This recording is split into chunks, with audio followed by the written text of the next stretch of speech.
Welcome to the third video on data analysis on eView।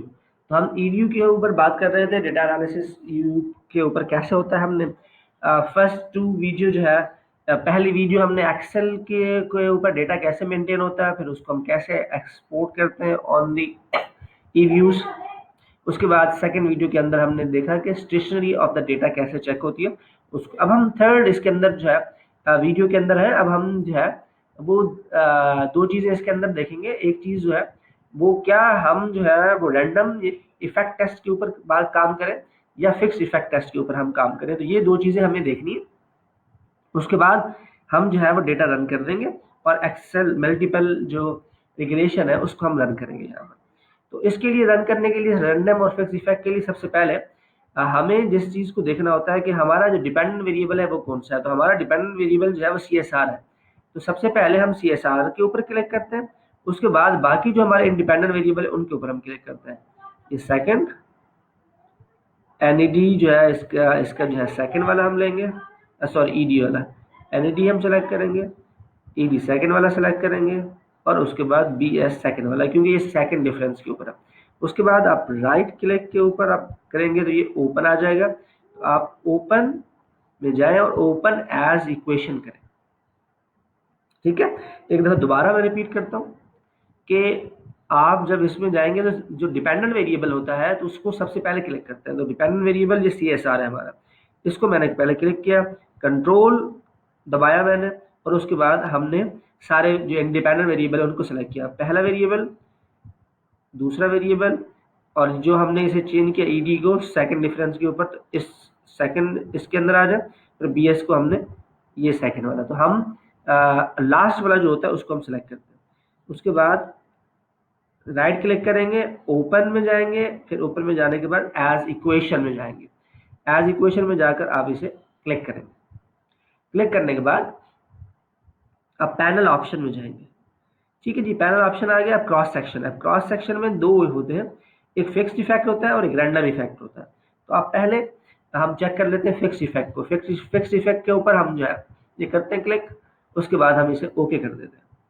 ठीक है जी, ये हमारे पास जो है ये एक टेस्ट रन हो गया। अब ये ऐसे ही रहेगा, इसकी बेस पर हम फैसला नहीं कर सकते। अब हम सेकंड टेस्ट रन करेंगे जो रैंडम इफेक्ट टेस्ट होगा। इसी तरह जैसे सेलेक्ट हुआ हुआ इसको वैसे रहने दें, राइट क्लिक करें, ओपन करें, ओपन एज इक्वेशन करें और इसके बाद इसी तरह पैनल ऑप्शन में जाएं और यहाँ से सेलेक्ट करें रैंडम इफेक्ट। अब आप इसे ओके कर दें, यस कर दें, ओके। अब आपने जब रेस्ट किया तो यहाँ पे देखिए क्रॉस सेक्शन रैंडम इफेक्ट आ गया। अब हम यहाँ पर देख रहे होते हैं अगर ये वैल्यूज जो क्रॉस सेक्शन रैंडम की वैल्यू अगर ये 0 0 हो, फर्ज करो ये 0.05 से कम हो, तो हम रैंडम इफेक्ट जो है उसे इस्तेमाल करते हैं। और अगर ये 0.05 से ज्यादा हो तो हम फिक्स इफेक्ट को इस्तेमाल करते हैं। तो हमारा अभी हमें क्या पता चला कि ये 0.05 से कम है, 0 0 है, तो हम हमारे लिए जो टेस्ट अप्रोप्रिएट है that is the random effect test. तो अब हम अपने इस डेटा के ऊपर जो टेस्ट रन करने के लिए जा रहे हैं मल्टीपल रिग्रेशन के लिए, वो रैंडम इफेक्ट टेस्ट होगा। तो हम रैंडम इफेक्ट टेस्ट को रन करेंगे। दोबारा समझिए, एक दफा दोबारा मैं इसे रन करके आपको दिखाता हूँ ताकि आपको समझ में आ जाए। ये हमने पहले सबको सेलेक्ट किया। सबसे पहले हम जो है वो डिपेंडेंट वेरिएबल को सेलेक्ट करते हैं, कंट्रोल को दबाते हैं, फिर उसके बाद बाकी जो वेरिएबल है इंडिपेंडेंट उन सबको सेलेक्ट करते हैं। सेलेक्ट करने के बाद फिर हम राइट क्लिक करते हैं, इसके ऊपर कर्सर रखेंगे जहां पर जो सिलेक्टेड वैल्यूज है उसके ऊपर रखेंगे, अदरवाइज ये नहीं होगा। उसके बाद ओपन पे जाएंगे, ओपन में जाने के बाद एज इक्वेशंस यहाँ जाएंगे, पैनल ऑप्शन में जाएंगे, पैनल ऑप्शन में जाकर क्रॉस सेक्शन में जाएंगे। सबसे पहले फिक्स्ड इफेक्ट चेक करेंगे, इसे ओके कर देंगे। अब इसकी बेसिस पर हम कोई भी फैसला नहीं करेंगे okay. Cross section fix effect dummy variables का कोई भी यहाँ पे हमारे पास वैल्यूज नहीं नजर आ रही है, तो वैसे भी इसकी बेस पे हम एक की बेस पे हम नहीं करते। फिर दोबारा वापस जाएंगे, इसको आप मिनिमाइज कर लें, दोबारा उसी तरह करेंगे, ओपन में जाएंगे, एज इक्वेशन, पैनल ऑप्शंस, पहले हमने फिक्स पे किया था, हम रैंडम पे करेंगे, इसे ओके कर देंगे, यस करेंगे, अब ये जो है क्रॉस सेक्शन रैंडम, इसको देखेंगे अगर ये 0.05 से कम है तो हम रैंडम इफेक्ट जो कि अभी हमने लगाया, और अगर ये 0.05 से ज्यादा है तो फिक्स्ड इफेक्ट हम, तो हम क्योंकि ये 0.05 से कम है तो इसके ऊपर हम रैंडम इफेक्ट टेस्ट जो है वो लगाएंगे। तो इसको मैं कैंसिल कर देता हूँ। अब हम रैंडम इफेक्ट टेस्ट की तरफ बढ़ते हैं।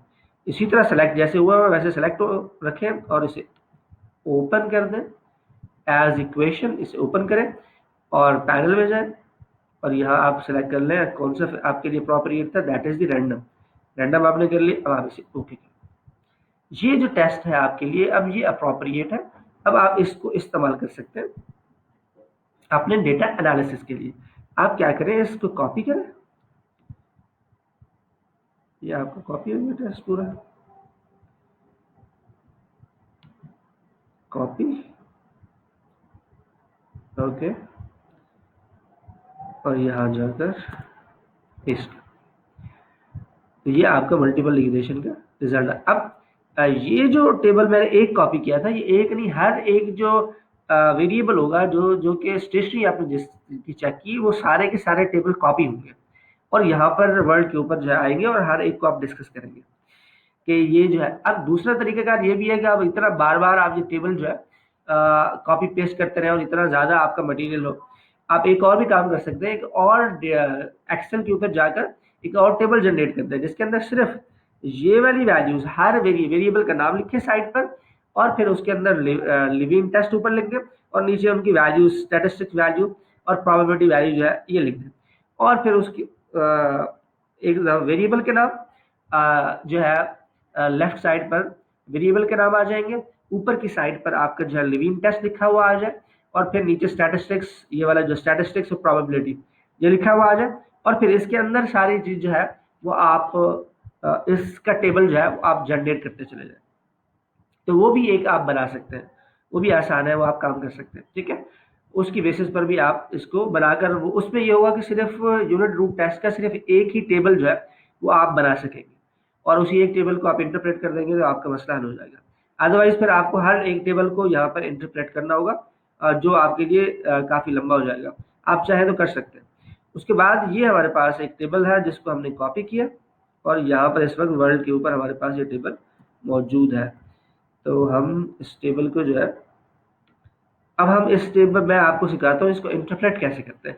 ये बिल्कुल उसी तरह ही है जैसा कि हम एक्सेल के ऊपर, सॉरी, एसपीएसएस के ऊपर हमने इंटरप्रेट किया था। इसमें कोई फर्क नहीं है, कोई डिफरेंस नहीं है, बिल्कुल सेम है। ये देखिए ये वेरिएबल है, ठीक है, ये सारे के सारे इंडिपेंडेंट वेरिएबल है।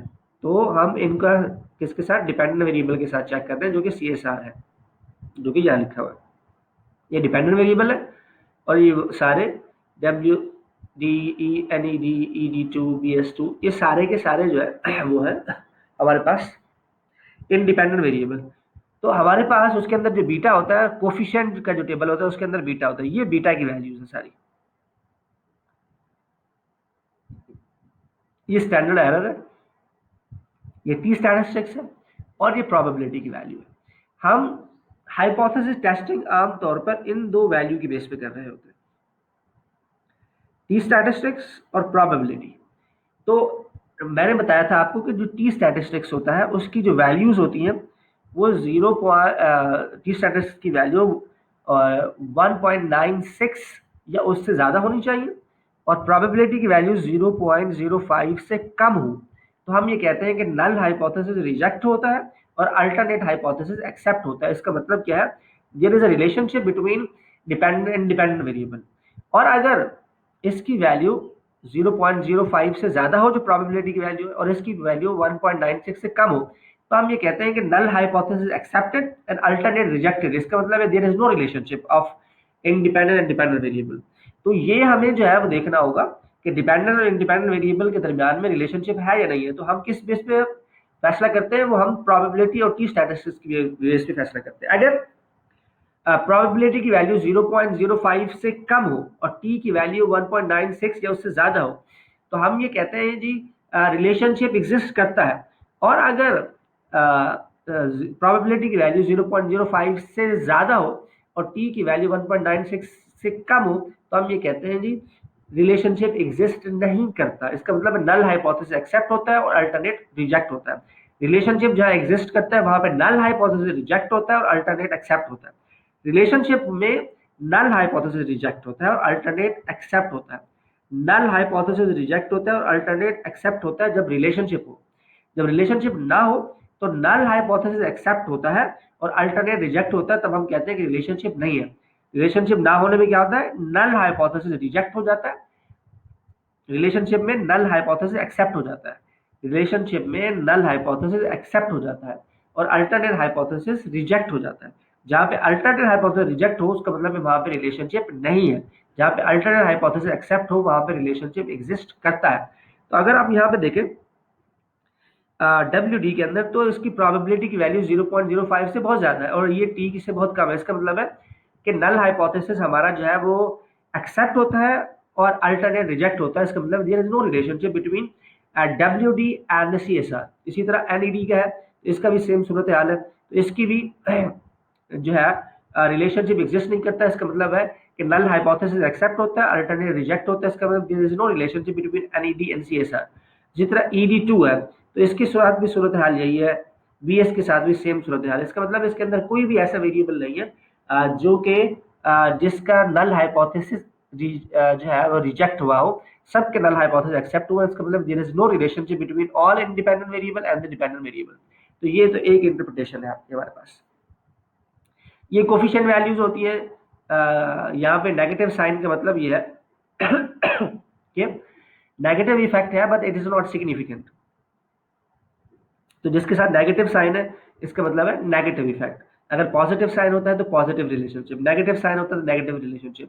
तो यहाँ पे नेगेटिव रिलेशनशिप तो है but it is not significant. ये इतना रिलेशनशिप इतना अच्छा नहीं है कि इसको हम कहें कि ये बहुत इंपॉर्टेंट रिलेशनशिप है। थोड़ा बहुत रिलेशनशिप अगर है तो उसका कोई फर्क नहीं पड़ता, लेकिन हमें ये देखना होता है कि whether this relationship is significant और नॉट।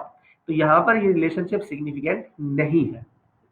आखिर वाला जो है ये सिर्फ पॉजिटिव है और ये भी इनसिग्निफिकेंट है, जो कि सी जो है ये कांस्टेंट वैल्यू होती है, जो कि SPSS के अंदर भी सी ही होता है, कांस्टेंट लिखा हुआ होता है। तो कांस्टेंट जो है सी इज द कांस्टेंट वैल्यू। इसी तरह हम और नीचे जाए तो जो है SPSS के अंदर जो हमने सीखा उसके अंदर आर स्क्वायर की वैल्यू होती है या एडजस्टेड आर स्क्वायर की वैल्यू होती है। ये मैंने SPSS के अंदर आपको डिफाइन किया था कि इसकी जो वैल्यू होती है आर स्क्वायर की, वो ये बता रही होती है कि कितना परसेंट तमाम इंडिपेंडेंट वेरिएबल मिलकर डिपेंडेंट वेरिएबल के को एक्सप्लेन कर रहे हैं। तो अगर अब यहाँ पर हम देखें तो 0.027 है। इसका मतलब है सिर्फ 2%, सारे चारों वेरिएबल मिलकर सिर्फ 2% जो है वो एक्सप्लेन कर रहे हैं जो है डेटा जो डिपेंडेंट वेरिएबल है उसको। इसका मतलब ये है कि ये जो है बहुत अच्छा मॉडल जो है वो नहीं है, इसको हमें चेंज करना होगा। इसी तरह और वहां पर एफ स्टैटिस्टिक्स होता है और इसकी प्रोबेबिलिटी होती है। इसका मैंने 7 कहा था और इसका जो है 0.05 से कम होना चाहिए एफ जो है, लेकिन ये ज्यादा है, ये भी ज्यादा है। इसका मतलब है कि मॉडल फिट भी नहीं है। तो मॉडल फिटनेस का भी प्रॉब्लम है यहाँ पर। तो इस डेटा के अंदर एक तो मॉडल फिटनेस का प्रॉब्लम है, दूसरा इसका कंट्रीब्यूशन टूवर्ड जैसे आर स्क्वायर है, वो भी आर स्क्वायर जो है वो प्रॉपर कंट्रीब्यूशन इसका नहीं है। तो ये दो एक प्रॉब्लम है जो कि जिसकी वजह से आप अगर देखें तो इसका कोई भी वेरिएबल जो है उसका सिग्निफिकेंट रिलेशनशिप एग्जिस्ट नहीं कर रहा। इसलिए आर स्क्वायर की वैल्यू बहुत कम है, सिर्फ 2% है जो है आपको कंट्रीब्यूट कर रहा है ओवरऑल चारों वेरिएबल के ऊपर। अगर हम पैसे जितना भी पैसा खर्च करें तो मैक्सिमम जो है कंपनी को जो बेनिफिट देगा सिर्फ 2% देगा। तो ये जो है बिल्कुल ही कंपनी के लिए सूटेबल नहीं है। इसी तरह एफ स्टैटिस्टिक्स है, इसकी वैल्यू बहुत कम है, प्रोबेबिलिटी की वैल्यू 0.05 से बहुत ज़्यादा है। ये मॉडल भी फिट नहीं है, तो ये प्रोडक्ट नहीं कर सकते। तमाम जो इंडिपेंडेंट वेरिएबल है वो मिलकर डिपेंडेंट वेरिएबल को प्रिडिक्ट नहीं कर सकते। एफ स्टैटिस्टिक्स ये बताता है। इसका मतलब है ये मॉडल ही फिट नहीं है। फिर उसके अंदर एक चीज एक्स्ट्रा इसके अंदर होती है, that is Durban Watson. Durban Watson जो है वहां पे जो हमने मल्टी कोलिनैरिटी हमने देखा था, ऑटो कोरिलेशन भी कहते हैं इसको। तो मल्टी कोलिनैरिटी जो हमने देखा था वो हमने रिग्रेशन में जाकर हमने देखा था और रिग्रेशन के थ्रू हमने जो है इसे चेक किया था। लेकिन यहाँ पे हम डर्बन वाटसन के थ्रू हम ऑटो कोरिलेशन देखते हैं। तो ऑटो कोरिलेशन अगर इसकी वैल्यू 2 या 2 से ज्यादा हो तो हम ये कहते हैं कि ऑटो कोरिलेशन एग्जिस्ट नहीं करता। तो इसका मतलब यह है कि इसके इंडिपेंडेंट वेरिएबल है, इसके दरमियान में ऑटो कोरिलेशन यानी मल्टी कोलिडारिटी एग्जिस्ट नहीं करती है, इसकी वैल्यू 2 से ज़्यादा है। तो अगर कम होती, 1 के बराबर होती या 1 से थोड़ा बहुत ऊपर होती, तो आमतौर पर हम ये कहते हैं कि मल्टी कोलिडारिटी एग्जिस्ट करती है। तो इसकी वैल्यू जितना ज़्यादा हो उतना जो है इस बात के चांसेस होते हैं कि मल्टी कोलिडारिटी जो है वो एग्जिस्ट नहीं करती है। तो यहाँ पर क्योंकि 2 से ज़्यादा है बहुत, इसलिए इसकी 2 जो है वैल्यू है डर्बन वाटसन की, वो जो है अप्रोप्रिएट है और उसकी बेसिस पर हम फैसला करते हैं कि जो है ऑटो कोरिलेशन है या नहीं है। अगर उससे बहुत कम हो, 2 1 के बराबर में कहीं हो, तो फिर ऑटो कोरिलेशन होता है। ऑटो कोरिलेशन को हम मल्टी कोलिडारिटी भी कहते हैं और मल्टी कोलिडारिटी को ऑटो कोरिलेशन। तो मल्टी कोलिडारिटी और ऑटो कोरिलेशन एक ही चीज होती है, जो कि जो है इंडिपेंडेंट वेरिएबल के दरमियान में स्ट्रॉन्ग रिलेशनशिप जो है वो एग्जिस्ट करता है। तो ये एक्सप्लेनेशन मैंने आपको दी है, इंटरप्रिटेशन मैंने आपको बताई है किस तरह जो है आप डेटा को रन कर सकते हैं और फिर उसके बाद जो है उसको कैसे इंटरप्रेट कर सकते हैं। तो ये मैं दोबारा रिपीट कर रहा हूँ कि इसके अंदर जो है सबसे पहले जब हम ईव्यूज को रन करते हैं तो सबसे पहला काम हम ये करते हैं कि जो एक्सेल की शीट होती है उसको प्रॉपरली मैनेज करते हैं। उसके अंदर जो है एयर लिखते हैं, उसके अंदर कंपनी का नाम लिखते हैं, उसके बाद जो टॉप पर है वो जो वेरिएबल्स होते हैं उनके नाम लिखते हैं और फिर उनके अंदर में डेटा जो है पुट करते हैं। उसके बाद जब वो मेंटेन हो जाता है एक्सेल की शीट, तो फिर हम सेकंड नंबर पे आते हैं और हम ईव्यूज के अंदर आकर जो हमारा जो है वो जो फाइल होती है उसको अपलोड करते हैं ईव्यूज के ऊपर जाकर। तो जब ईव्यूज पे हम जाते हैं तो फाइल को अपलोड करते हैं, ठीक है, ईव्यूज पर जाते हैं, यहाँ पर जाकर हम फाइल को अपलोड करते हैं और पहले फाइल को हम डिफाइन यानी ईव्यूज पे जाते हैं, फाइल को ओपन करते हैं और ओपन करने के बाद आप डिफाइन करते हैं कि आपका डेटा एनुअल है या सेमी एनुअल है, कितनी कंपनीज है, कितने साल का डेटा है, पैनल डेटा है, कौन सा डेटा है, वो आप करते हैं, ओके करते हैं। उसके बाद आप फिर डेटा को एक्सपोर्ट करते हैं।